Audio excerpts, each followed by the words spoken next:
Assalamualaikum warahmatullahi wabarakatuh. Kawan suara Surabaya yang dirahmati Allah dimanapun Anda berada, semoga puasanya lancar dan kita sama-sama meraih kemenangan di Hari Raya Idul Fitri. Kawan, seperti di episode sebelumnya kalau kita cerita bahwa kemuliaan hanya milik Allah di surat Al-Fatihah ayat 1 tadi, Alhamdulillahirrahmanirrahim, bahwa segala puji hanya milik Allah.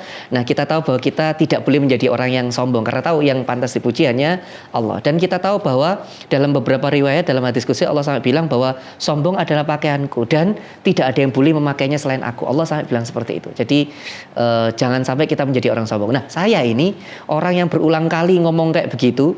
Tapi sekali lagi yang namanya manusia itu bisa kelewat sombong yang tidak terasa. Kadang itu kita sombong dan tidak terasa kalau itu sombong. Ternyata itu sombong. Ini saya kalau dari kemarin episode itu saya cerita tentang orang lain, saya akan cerita tentang pengalaman saya pribadi. Ini bahwa saya mengalami sombong yang tidak terasa dan itu ditegur langsung sama Allah.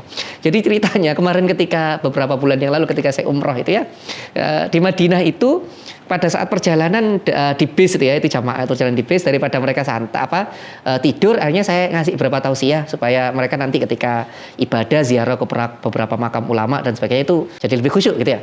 Saya ceramah tentang bagaimana nanti jenengan ada beberapa orang yang akan mengamalkan tabarruk. Tabarruk itu mencari keberkahan. Kalau orang Jawa nyebutnya ngalap berkah gitu ya. Jadi kenapa kok beberapa orang kok senang ziarah ke makamnya ulama, itu kan karena tabarruk, mencari keberkahan. Dari keberkahan itu dia berdoa kepada Allah karena tempatnya barokah, dia berdoa kepada Allah. Sama seperti ketika orang ketemu Zam-Zam kan pada saat minum Zam-Zam kan sambil berdoa. Kenapa? Karena dianggap Zam-Zam itu penuh dengan keberkahan. Nah, itu namanya tabarruk. Ya dulu ketika Rasulullah selesai minum, beliau Rasulullah pulang itu gelasnya buat royokan para sahabat, karena para sahabat itu cuma nyuwun sewu, maaf kalau orang sopan, karena sahabat itu cuma pengen tahu ini bekas bibirnya Rasulullah itu yang mana, karena saking pengen tabaruknya sama badannya Rasulullah. Nah, kan ketika Rasulullah meninggal tuh ada yang sampai masih membawa rambutnya Rasulullah itu masih dibawa. Padahal Rasulullah sudah meninggal, tapi rambutnya Rasulullah itu masih dibawa dan dibawa perang karena saking pengennya tabaruk dengan badannya Rasulullah. Padahal Rasulullah sendiri sudah meninggal. Nah, saya ceramah itu pada para jamaah. Jadi nanti kalau ada orang tabaruk jangan dibilangin syirik ya. Itu mereka punya amalan sendiri. Anda tidak melakukan tidak apa-apa, tapi jangan dibilangin syirik. Saya bilang gitu. Udah. Nah, ketika sampai ke Masjid Quba, setelah selesai Masjid Quba langsung ke sumur Azak itu ya, sumur yang Rasulullah dulu pernah nyun sewu, yang pernah meludah di sana gitu ya. Dan saya bilang kalau ini sumur ini pernah kesentuh tangannya Rasulullah sehingga sumur ini itu barokah. Wong pernah dicekel Rasulullah, bahkan ada yang meriwayatkan kena ludahnya Rasulullah.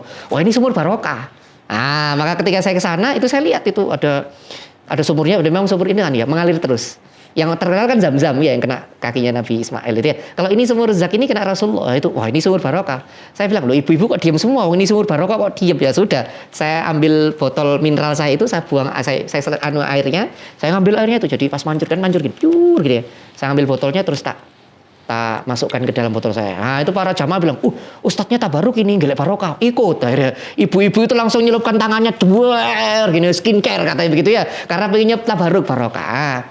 Lalu ada beberapa orang kalau tidak salah itu mungkin dari Turki atau Eropa ngeliatin, mungkin mereka, ini mungkin air yang barokah ini sampai orang kok rebutan begitu. Akhirnya dia ikut, tangannya dicelupin dan sebagainya. Nah, itulah saya ngomong dalam hati begini. Gak ngerti dalile tiru-tiru. Saya bilang begitu. Dalam hati itu ngomong dalam hati. Gak ngerti dalile tiru-tiru.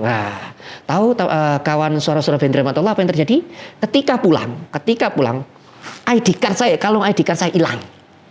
Saya sudah bingung, ya Allah ini nanti gimana ini? Apalagi sekarang katanya saya tahu agak ketat ya sekarang ya. Kalau kemarin itu untung tidak ditanya. Tapi kalung ID card saya hilang. Ya Allah, kalau kalung ID card hilang kan berarti saya tidak bisa kemana-mana. Kecuali saya bawa paspor. Lah kalau paspor dibawa kemana-mana kan tambah bahaya. Jadi kalung ID card hilang itu yang pertama.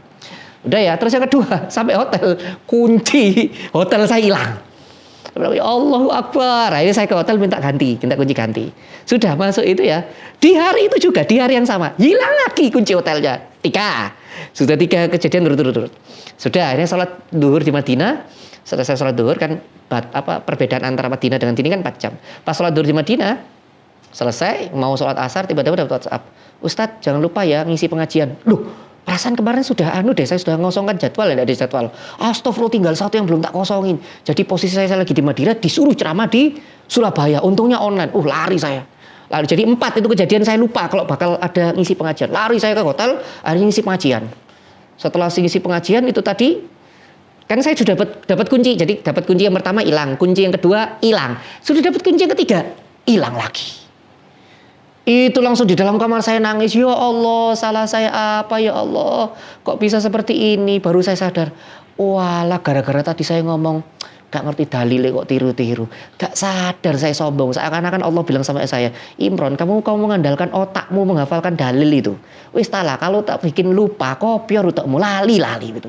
Saya langsung istighfar, ya Allah, gara-gara sombong yang tidak terasa seperti ini, akhirnya sehari perjalanan umroh saya berantakan gara-gara sombong yang tidak terasa.